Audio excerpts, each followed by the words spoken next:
Bamama batata bandeko partout bozali na idéologie ya Saint Thomas. Cyprien Wechi apesi bino mbote. Saint Thomas soki oyebisi likambo, soki amoni yango na miso na yete akondima yango te.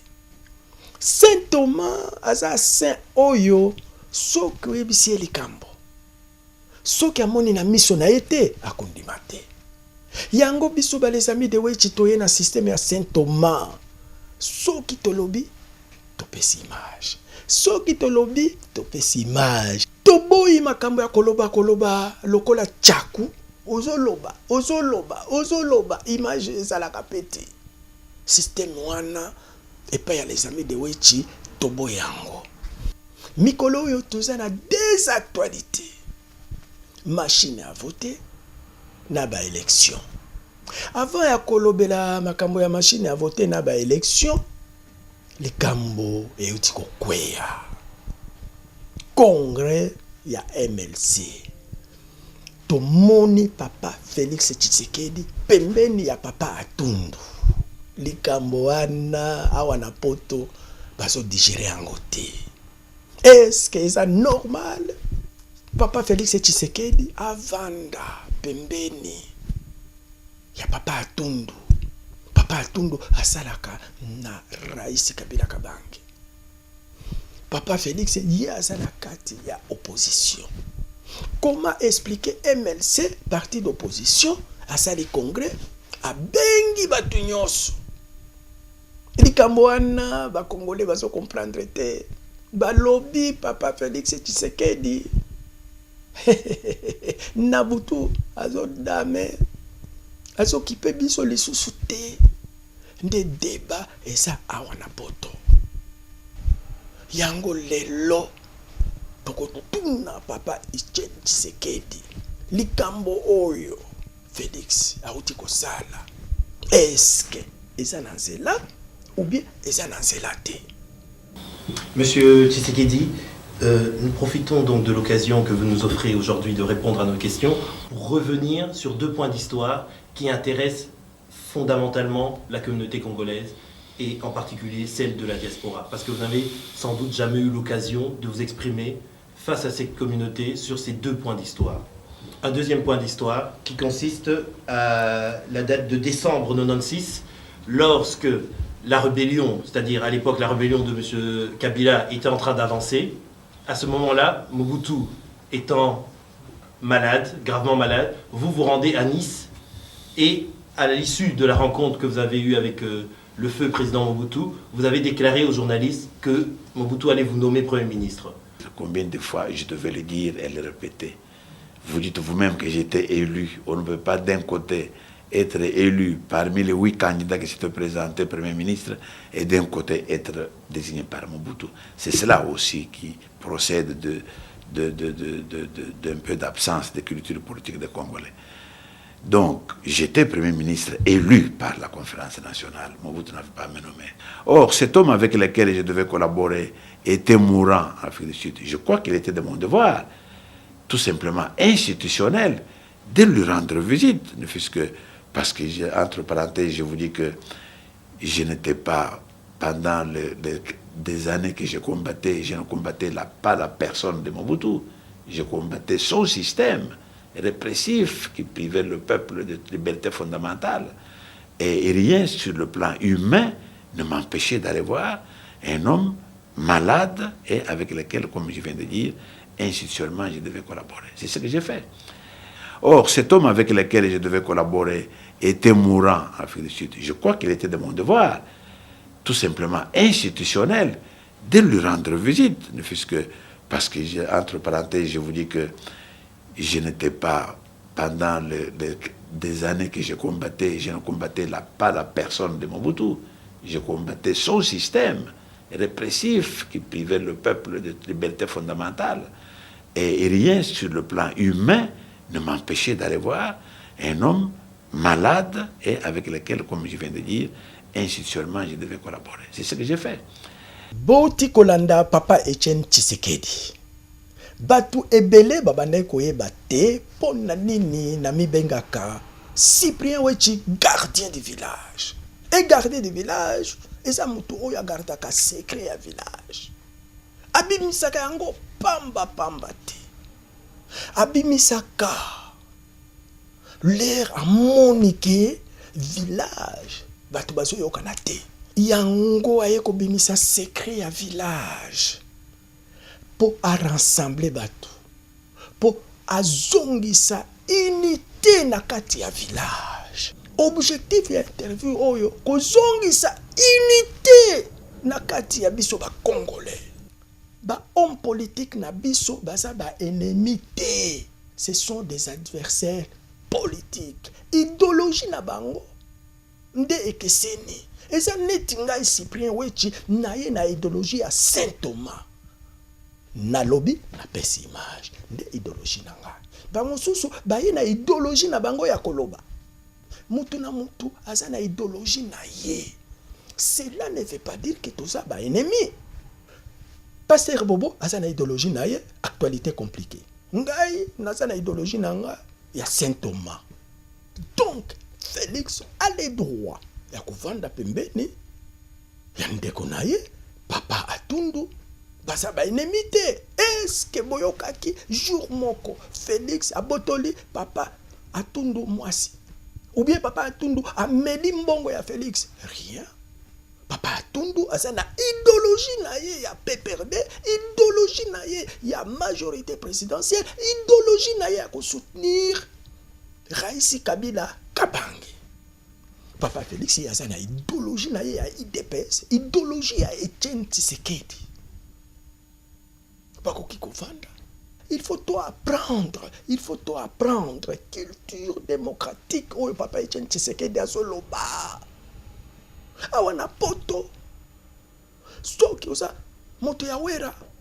Okomi ennemi ya jibe. Bango moko balobaka. Nous ne sommes pas des ennemis, toza ba adversaires ya musique. Bino nde boti yango ki ennemi. Eloko wana il faut to sukisa yango. Mais tokolanda lisusu Papa Etienne Tshisekedi to posa qui est question lera kendaki kotala Papa Mobutu malade pona nini oke kotala Papa Mobutu malade.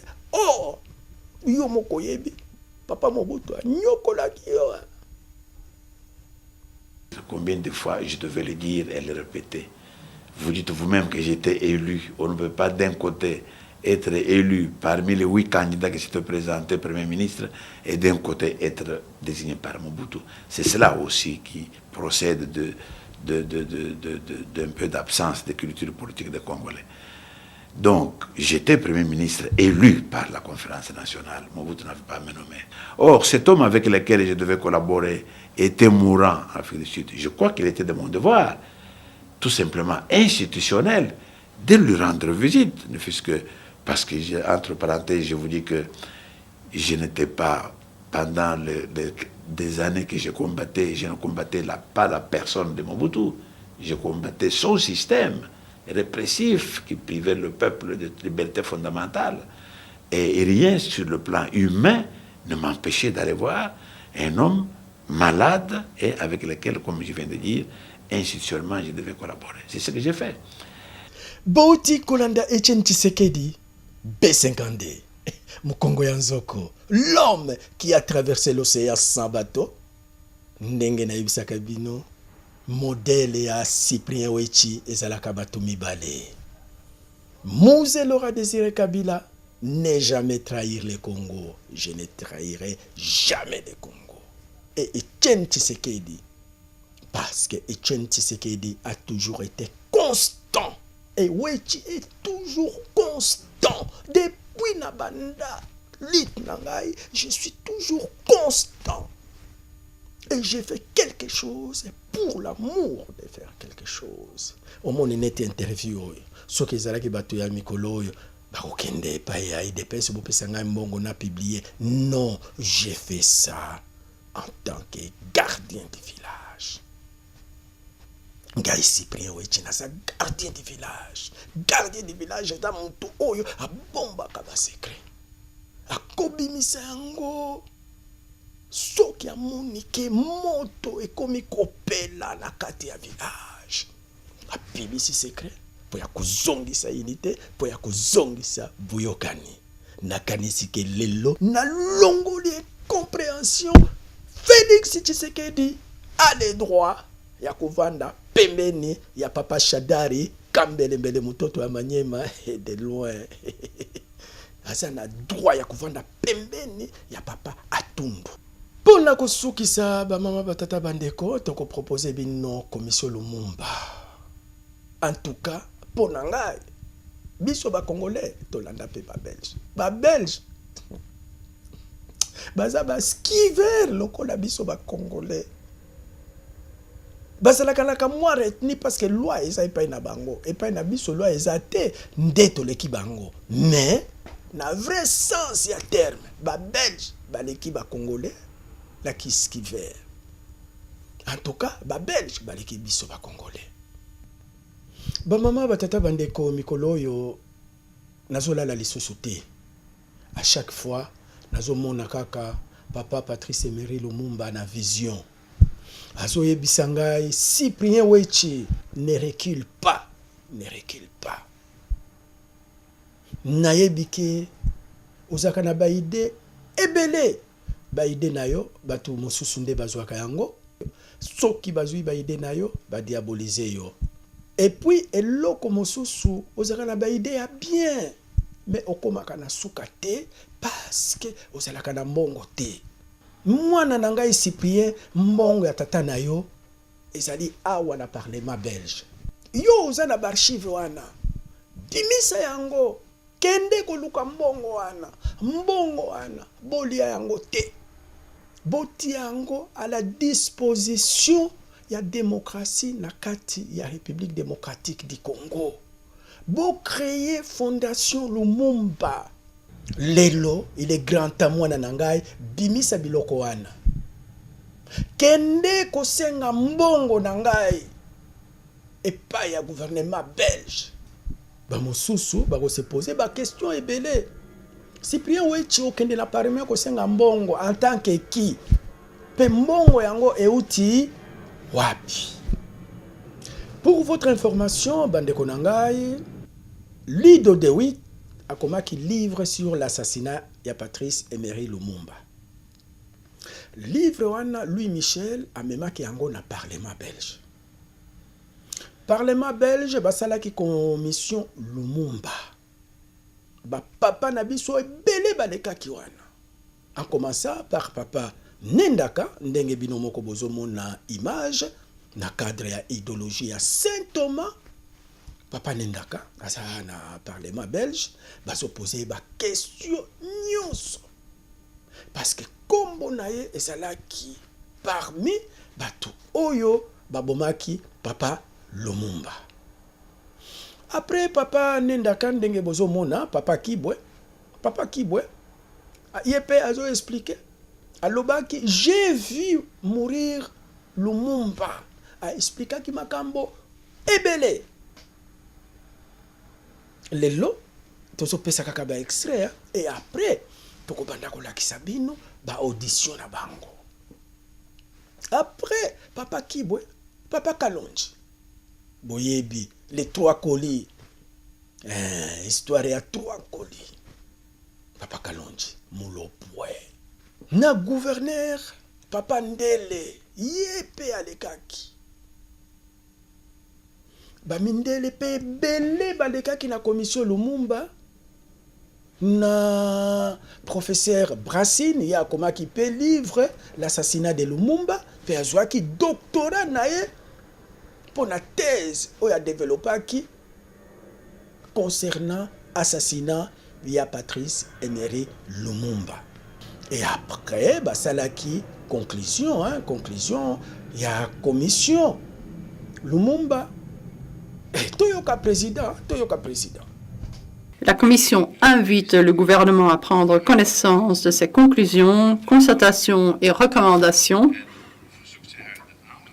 La Commission demande au gouvernement de mettre en œuvre les recommandations qui concernent le pouvoir exécutif et demande le gouvernement, dans le cadre de son action internationale, de tirer les conclusions qui conviennent, ainsi que d'entreprendre les actions nécessaires sur la base du présent document et du débat qui sera mené à ce sujet au Parlement. La Commission espère que ces travaux auront apporté davantage de clarté au sujet de ces événements tragiques et que ceci contribuera à une meilleure entente entre les deux peuples. Tot daar een toelichting van de werkzaamheden. Voilà ce que je tiens à vous dire au sujet du travail de la commission d'enquête parlementaire que j'ai eu l'honneur et le plaisir de présider. Nous avons travaillé dans très bien travaillé ensemble, de façon constructive. Nous avons très bien collaboré et nous sommes arrivés à ces conclusions. Ces conclusions, en fait, ont été votées ce matin même par un vote. 2 membres ont voté contre et 11 membres ont voté pour. Bouti koyoka président alobi, il faut tomema yango na parlement, ba parlementaire nde bako décider. Tolandana no ba esquisse ya gouvernement belge. Je voudrais d'abord saluer dans la tribune les fils François et Roland Lumumba. À la lumière des critères appliqués aujourd'hui, certains membres du gouvernement d'alors et certains acteurs belges de l'époque portent une part irréfutable de responsabilité dans les événements qui ont conduit à la mort de Patrice Lumumba. Le gouvernement estime dès lors qu'il est indiqué et convenable de présenter à la famille de Patrice Lumumba et aux familles de M. Mpolo et Okito et au peuple congolais ses profonds et sincères regrets et ses excuses pour la douleur qui leur a été infligée de par cette apathie et cette froide indifférence. Bouti kolanda ba esquisse, mais après ba esquisse. Mokili etambulaka na mbongo. Affaire ya likonda Tolanda. Enfin, dans le prolongement des conclusions de cette commission, le gouvernement belge a décidé de financer une fondation Patrice Lumumba à hauteur de 3 750 000 € qui sera complétée par une dotation annuelle de minimum 500 000 €. L'objet de cette fondation aura pour but le développement démocratique au Congo par le financement de projets en matière de prévention des conflits, de renforcement de l'état de droit et de formation de la jeunesse, comme par exemple l'octroi de bourses d'études. La famille de Patrice Lumumba sera associée de façon significative à la gestion de ce fonds qui aura son siège en République démocratique du Congo. Bamama batata bandeko, tolanda lisusu mbongo oyo ba promettre na fondation Lumumba. Le gouvernement belge a décidé de financer une fondation Patrice Lumumba à hauteur de 3 750 000 € qui sera complétée par une dotation annuelle de minimum 500 000 €. Pour la 3e fois, Tolanda. Le gouvernement belge a décidé de financer une fondation Patrice Lumumba à hauteur de 3 750 000 € qui sera complétée par une dotation annuelle de minimum 500 000 €. Yango naibisaki bino na ebandeli ya émission ke Papa Lumumba azotungisa ngai bimisa b'archive na yo bato nyonso bayeba depuis 2002 nde Louis Michel asalaki discours oyo na parlement lelo 2018 ça fait 16 ans yemo kwa lobi une dotation annuelle de 500 000 €. Si on multiplie 500 000 € par an fois 16 ans, tout ça dit combien? 8 millions ya manque à gagner. Ba mama batata bandeko, la Belgique doit à la fondation Lumumba. Oyo bango moko bazwa ki décision tilelo. Ba pesa même infranté 8 millions. Na ibandeli balobaki bakopesa 3 750 000. Donc, ceux qui ont les calculs, 3 750 000 plus 8 millions, ça fait 11 750 000 que l'État belge doit à la fondation Lumumba. Bato ebele babande kokanisa ke wechi akomi liboma, ngai naza liboma te. Makambo nyonso nalobaka ezalaka na sens. Pe nazalaka na ba image na yango. Et pour terminer, il y a une guerre militaire qui se pointe à l'horizon pour la machine à voter. Papa Lumumba lobby, Cyprien Wechi, faire tout pour arrêter cette guerre. Après, il y a une proposition et belle la vision. À lobby constitué équipe, il y a 20 personnes. 10 informaticiens lumumbistes et 10 personnalités à diaspora. Comme ça, beaucoup ça, l'équipe, il y a 20 personnes. Yo kende na Kinshasa et pas ya papa nanga ko senga rendez-vous équipe wana et ko descendre na Kinshasa pour aller inspecter la machine à voter. Bino moko nde boko pesa réponse so ki machine wana eza machine à voter ou bien eza machine à tricher ou bien eza kaka simple imprimante instantanée des bulletins de vote. Bozala objectif. Ce qui est machine à tricher, bo rejeter ango. Bo ebisa communauté internationale, bo ebisa bandeko na biso nyonso ke machine wana eza danger de mort. Ce qui machine wana eza machine à voter te, eza simple imprimante, bo ebisa population batu bakende ba élection mutu moko te akima yango équipe wana ya ba lumumbiste constitué yango makambo ya papa Lumumba ezokende na vitesse moko ya kosakana te na komi déjà na 4 personnes numéro na ngai yango wana botindela ngai ba message soki oza informaticien ingénieur soki oza professeur ya informatique papa, comme la biso, tout ça la équipe, il y a 20 personnes, toko kita Kinshasa, Naseni pour aller inspecter la machine à voter ou la machine à tricher. Toko senga mbongo na gouvernement Bruno Tshibala pour afuta ba billet à 20 personnes wana, séjour à 20 personnes wana. Yango ba mama batata bandeko soki oza informaticien benga biso. Pas informaticien ya gradué à Tokozoyote. Ingénieur informaticien ou bien professeur en informatique. Ba mama batata bandeko bo sala noki. Nous avons un calendrier à respecter. Toko kitanakin avant le 15 septembre 2018. Numéro nanga yango wana. Botindela ngai SMS. Ceux qui vous ont intéressé, numéro nanga yango wana, botindela ngai SMS. Les 10 premiers informaticiens, de toko retenir bango. Oyo bakoya sima, toko retenir bango te. Nous avons besoin de 10 informaticiens et 10 personnalités na kati ya diaspora. Ozala na États-Unis, ozala na Afrique du Sud, ozala na Canada, ozala na France, ozala wapi. Numéro nangai yango oyo.